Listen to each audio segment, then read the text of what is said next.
Bienne a enfin son équipe féminine de football et au plus haut niveau. On en parle tout de suite avec vous, Véronica Malia. Vous êtes la toute fraîche présidente du FC Biel Women. Pas d'équipe féminine jusqu'à présent. On a envie de dire mieux vaut tard que jamais. Oui, c'est juste comme ça. On a attendu trop, on peut dire, mais on a réalisé ce projet. Aujourd'hui, on est là. Justement, on a trop attendu. Pourquoi toute cette attente? Comment ça se fait qu'une ville avec un club aussi centenaire que celui que le FC Bienne, avec une tradition footballistique comme celle de cette région, n'avait toujours pas d'équipe féminine de haut niveau, on va dire?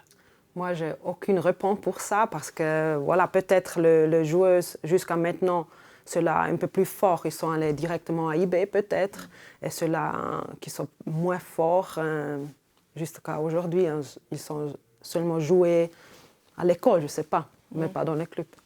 Alors on le sent, c'est quand même quelque chose qui va être très important pour le développement du football féminin. C'était déjà le cas avec la présence de l'académie pour les toutes jeunes. Est-ce que là, on va aller, grâce à cette équipe ici, vers davantage de professionnalisation des footballeuses? Je pense que la chose plus importante avec cette équipe-là, c'est que chaque joueuse, chaque jeune femme maintenant a une motivation pour jouer pour sa vie. Jusqu'à maintenant, ce n'était pas possible, mais c'est vraiment ça doit être une inspiration pour les jeunes femmes à Bienne un jour pouvoir jouer pour une équipe de Bienne, de sa ville. Alors je l'ai dit, le FC Biel Women va militer en Ligue nationale B.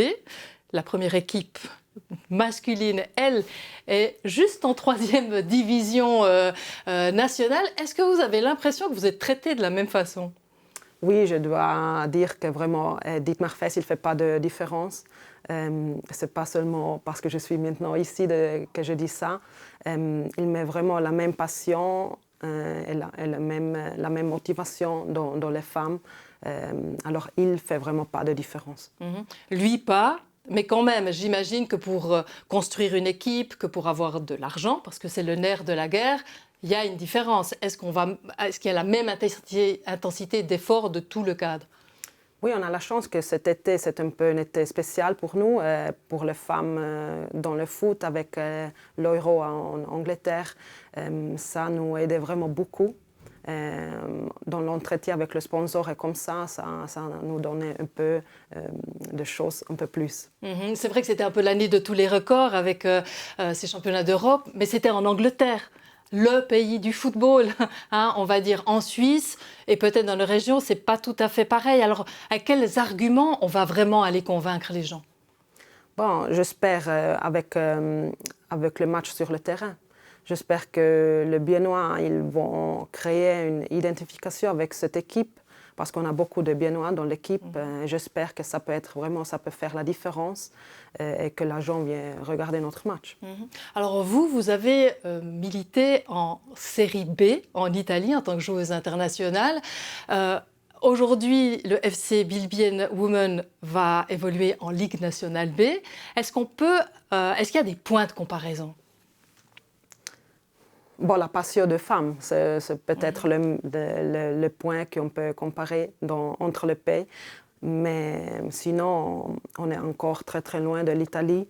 Mais voilà, c'est aussi de nouveau une motivation qu'on veut arriver aussi là.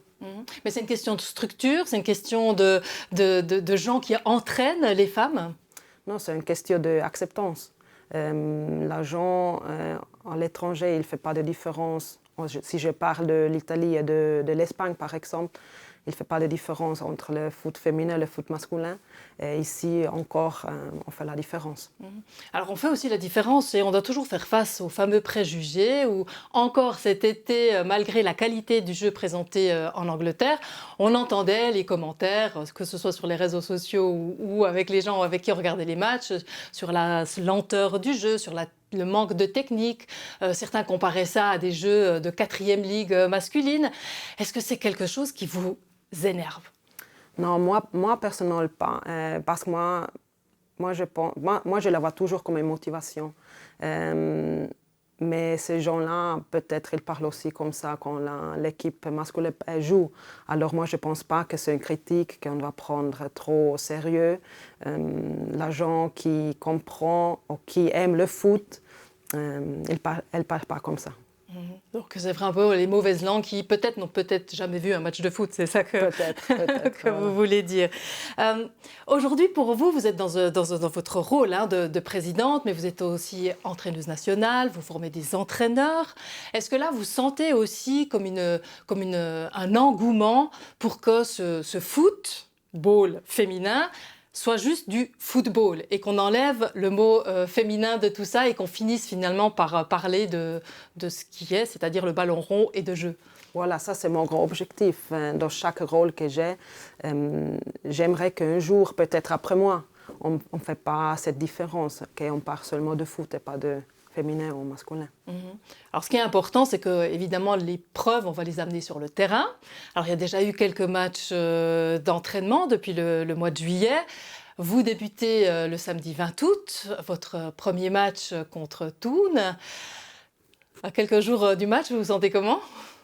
La préparation, si on regarde seulement le résultat, c'est pas très bien allé. Mais Parce que vous avez perdu, voilà, vous le dire.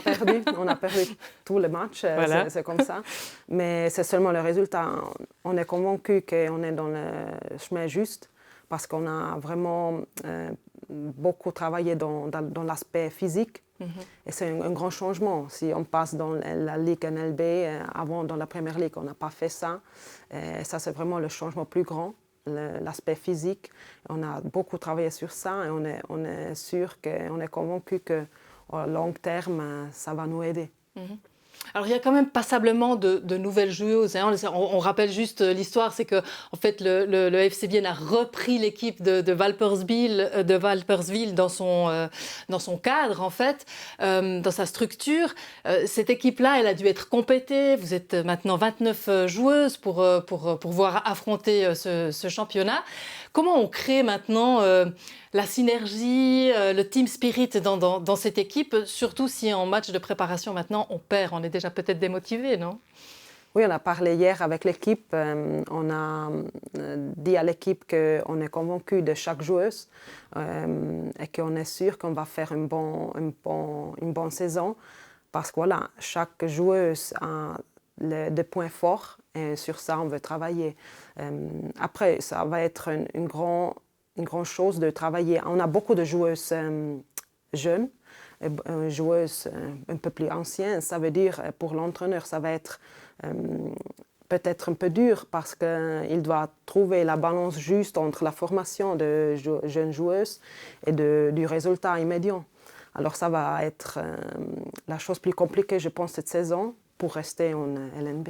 Alors ça, c'est votre objectif. Est-ce que pour vous, c'est pas un peu difficile de ne pas vous mêler de ce que dit l'entraîneur, puisque vous avez été ancienne joueuse, vous êtes entraîneuse. Comment vous gérez ça ? Moi, je ne vais pas être comme Constantin, mais je parle beaucoup avec l'entraîneur avant et après l'entraînement, parce qu'il a aussi demandé ça, parce que voilà, je fais aussi ça dans ma vie. Vous étiez attaquante ? Oui, j'étais attaquant. Et c'est naturel qu'on parle ensemble. Hier, on a un peu parlé pour la tactique de samedi. On a un peu les mêmes idées et ça aide beaucoup. De quoi vous avez le plus besoin maintenant en tant que présidente de ce club et de quoi a besoin cette équipe féminine pour vraiment éclore et puis prouver ce qu'elle a dans le ventre ? Confiance, on a besoin de confiance en nous-mêmes. Ça, c'est un peu une chose de femme qu'on a toujours pas beaucoup de confiance. Je ne sais pas pourquoi, mais c'est une chose naturelle. Ça semble, c'est une chose naturelle. Je pense qu'avec la confiance, ça va être très plus facile. Et vous souhaitez combien de spectateurs pour vos matchs quand vous jouerez à Bienne ? Bon, notre premier match, on l'a fait exprès dans la Tissot Arena. Et j'espère qu'on peut on n'ouvre pas tous les secteurs, mais j'espère 2-3 000, ça serait vraiment beau. Et votre rêve ultime, en ayant choisi d'appeler ce club FC Bienne Women, c'est de pouvoir aller en Champions League ? C'est exactement ça, oui. On a parlé du nom et on a créé ce nom avec l'idée un jour de pouvoir jouer dans la Champions League. Alors c'est tout le mal qu'on vous souhaite, Véronica Malia. Tout de bon à la tête de cette équipe féminine. Merci. Merci à vous. Quant à vous, chers téléspectateurs et chères téléspectatrices, c'en est tout pour aujourd'hui. Bonne suite sur Télébilingue.